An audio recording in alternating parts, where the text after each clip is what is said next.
Shalom, shalom, giving all praises to Yahawah, by Hashem, Yahushua, by Hashem, Kadash. Double honors to the apostles and the elders at GMS that rule and teach well in the scriptures. Salutations to the Akim that are doing this work in truth and faith and in all sincerity. Today's lesson is going to be about the fall of this place, Babylon the Great, aka America, and the men of the Lord have been wanting this place to go down for quite some time, because we know that along with this place going down, the kingdom of heaven will be established, righteousness will be established, order will be reestablished, and the laws, statutes, and commandments of Yahawah, YAHAWAH'S, will be in full effect. But before that happens, this place must be destroyed. And the Most High, Yahawah, is making good on his word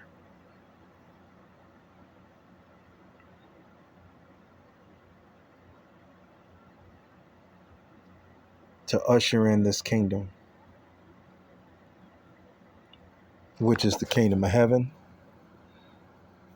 which is only the elect, the 144,000 men, and the rest in number that make up the 1/3 of men, women, and children. This is a joyous time that we're living in, even though it would be the worst time for the wicked, because we know that we have a Savior, and our faith as well as our works will take us far. Now, what we see in this post,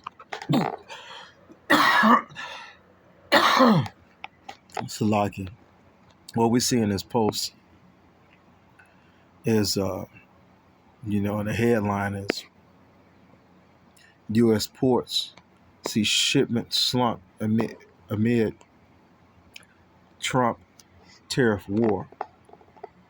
And so we know that Yahawah by Hashem Yahushua is causing all this to happen through Esau Edom, through Amalek, through the other heathen nations. Because right now, as of today, at this very same time, Israel,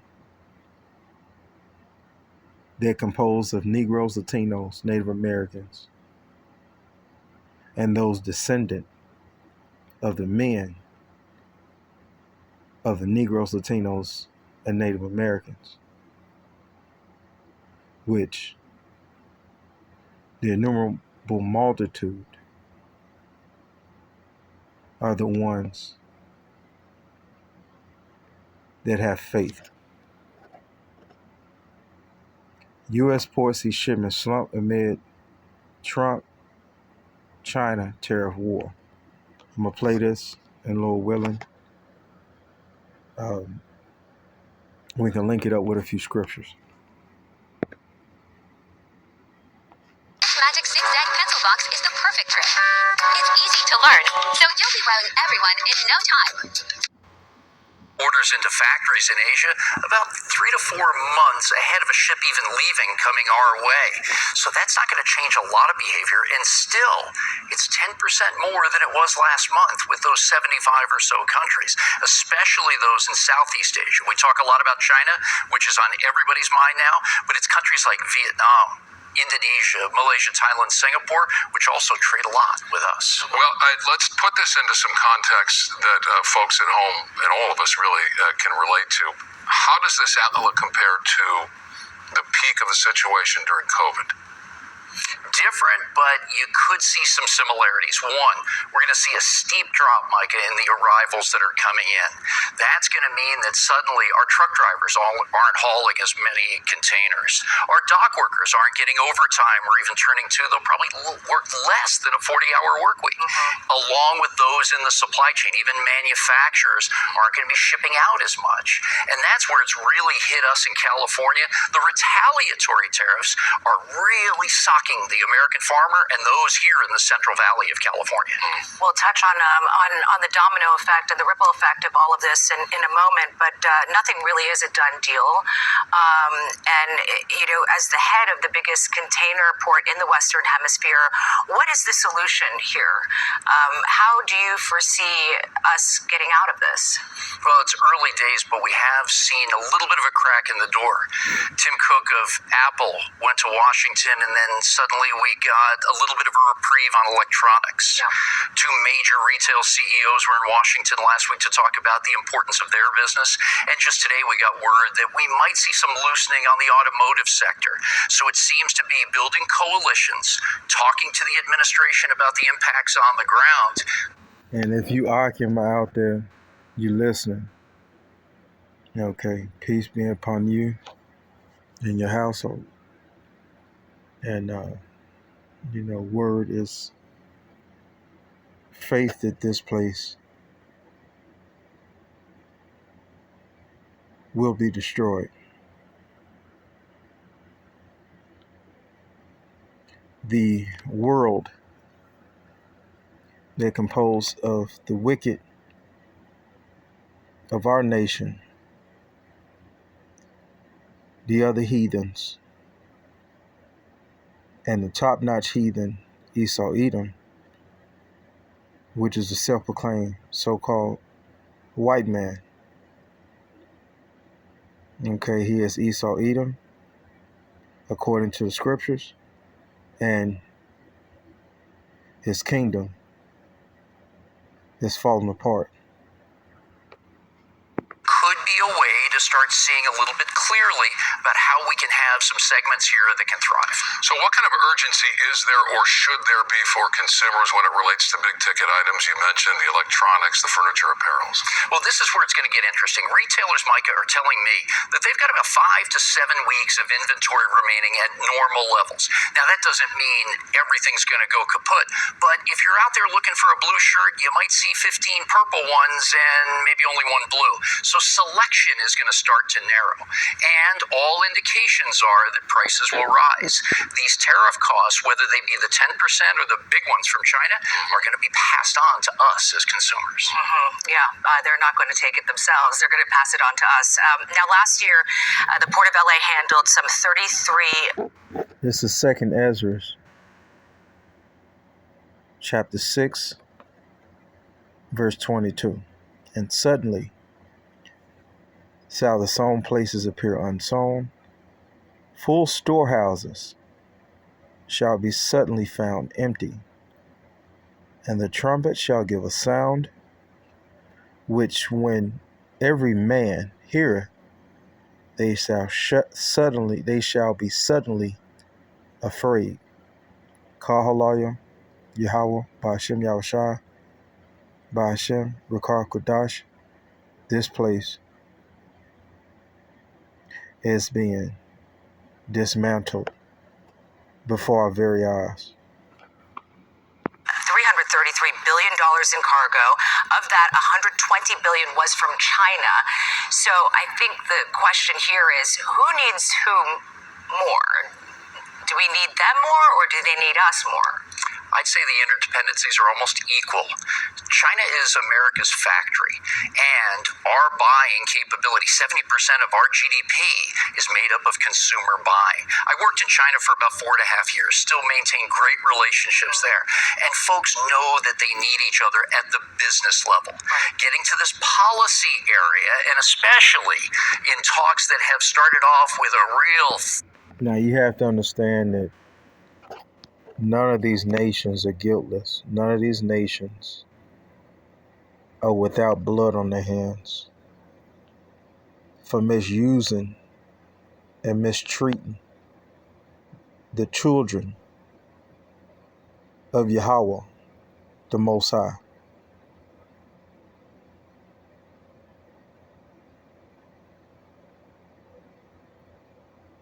The number one God, the only God of the heavens and the earth.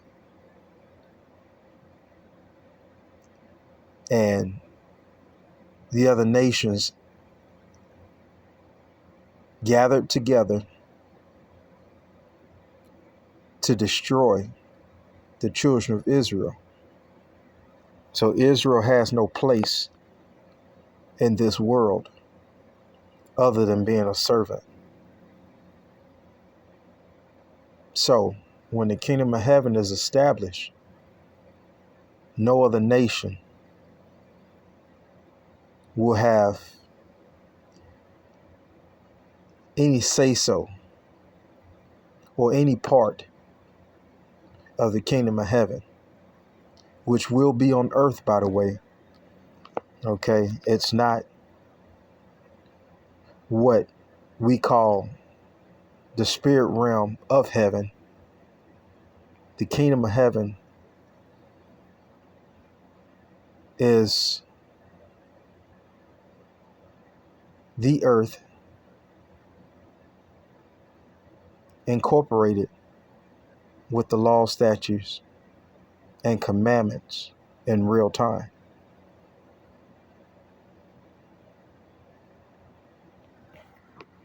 FUD across the international supply chain need to be put back on level. So since Moab, which are the so-called Chinese people, the Lord has a enmity not only with Esau, Edom, but all the other heathen nations.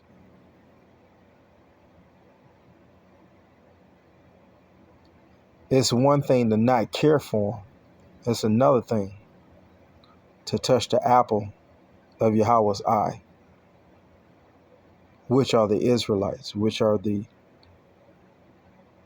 Negroes, Latinos, Native Americans, and the descendants of such.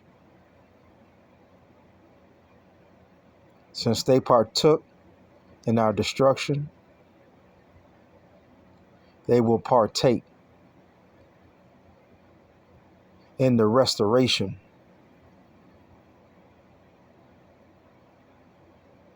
of the children of the Most High. Setting. There's no way that we can afford to have the deals that we do today at the retail level. We love to buy, whether it's going to the store or online curbside pickup. The prices that we buy at are because of all the efficiencies that have been created in the manufacturing process overseas. If we see these declines, talk about the ripple effects, not just at the port. You're talking truckers, you're talking store shelves. Yeah, that's right. And then suddenly we're going to see a little bit different look at what the consumer actually does. A lot of families are starting to tighten the purse strings a little bit. We know these tariffs are going to hit us right in the wallet. Does that change the direction a little bit of this U.S. economy, given we depend so much on that buying pattern of the U.S. consumer? So you speak to a lot of retailers out there. You also have good relationships with people. Moab cares not for the law, statutes, and commandments of YAHAWAH'S. Moab cares less, and Moab knows that Moab isn't chosen for the kingdom of heaven. He's getting his consolation now as we speak. Moab was not created to be a leader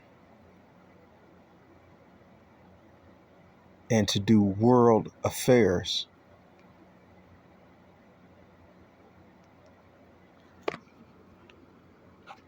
This is Psalm chapter 60, verse 8. Moab is my washpot over Edom. I will cast out thy shoe, Philistine. Triumph thou because of me. So, Yahweh created the nation of Moab, which are the Moabites, okay, which the world knows as China or the Chinese, were not created to do world affairs. They were created as servants.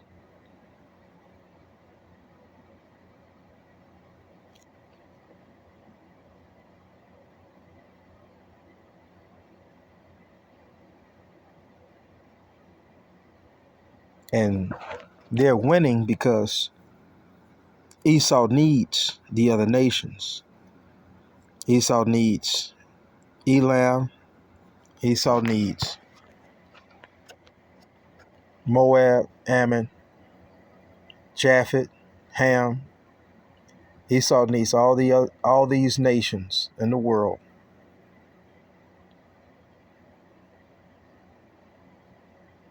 to keep his kingdom afloat.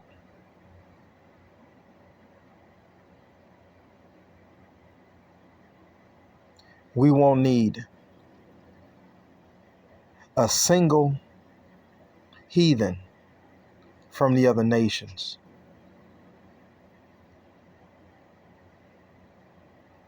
to run our kingdom, which is the kingdom of heaven.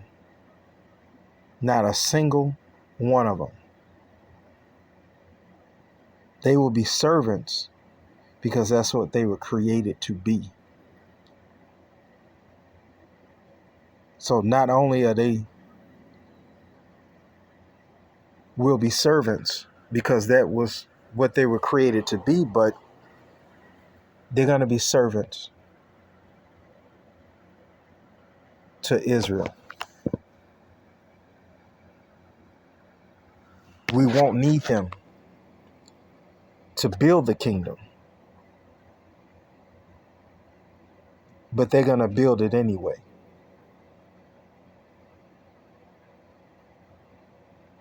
Because that's their duty. With the men having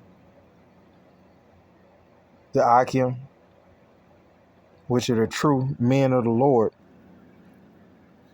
will have the power to move mountains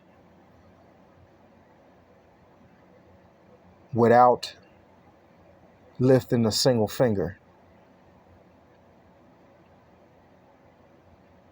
The children of Yahawah B'Shem Yahushai will have power to control nations and the wisdom to manage wealth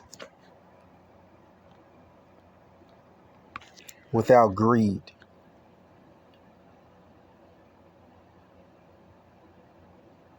And being conniving, such as Esau Edom. Abroad as well, as you've mentioned. But when they're concerned, the retailers, what kind of inventory do we have here, and how long can they ride this out?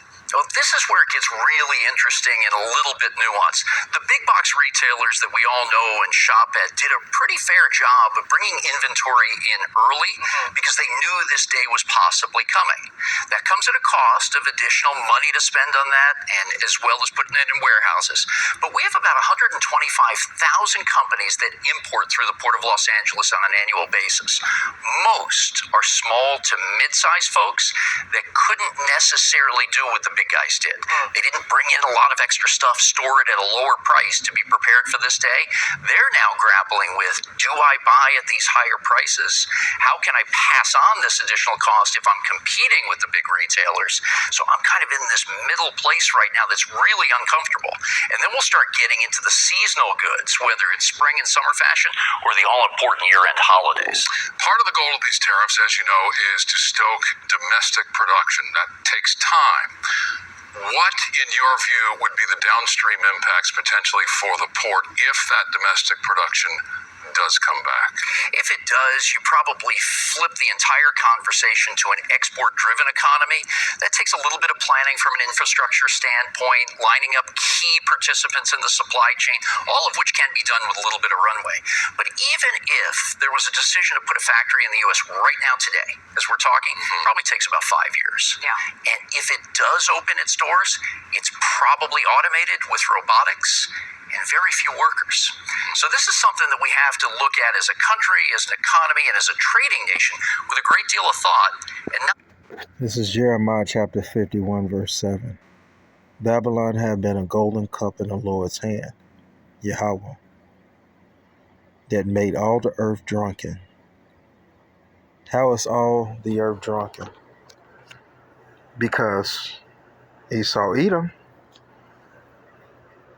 only knows how to do business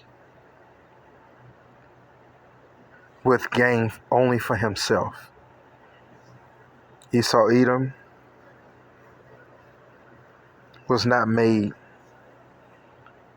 created to be a ruler, although he is ruling in this current age that we're living in. He doesn't have the spirit of righteousness, only gain.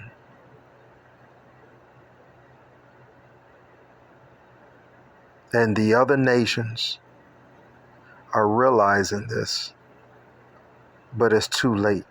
They already slept with the whore. They already slept with the whore. It's too late. Now the nations are mad because they have made all these deals. But Yahweh's not punishing them because they made deals with Esau Edom. Yahweh Ba'ashem Yahushai is punishing them because of, number one, his word. He said that he would. He said that he would reestablish the nation of Israel. And he would hand our enemies over to us.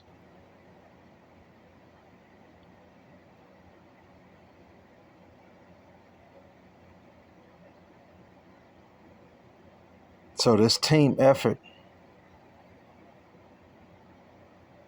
of the nations getting rich off the backs of you Negroes, Latinos, and Native Americans,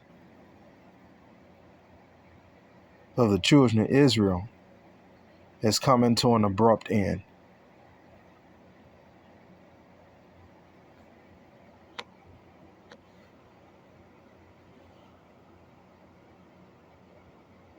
I'll end with this scripture.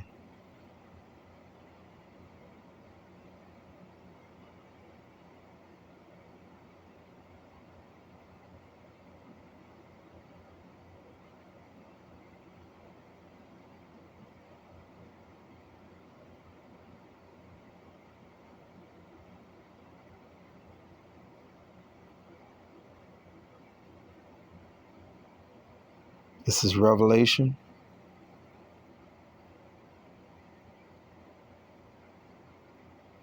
chapter 18, verse 8. Therefore shall her plagues, and we're talking about Babylon the Great. This America's Babylon the Great. Therefore her plagues shall come in one day, death and mourning and famine, and she shall be utterly burned with fire. For strong is Yahweh, power who judgeth her.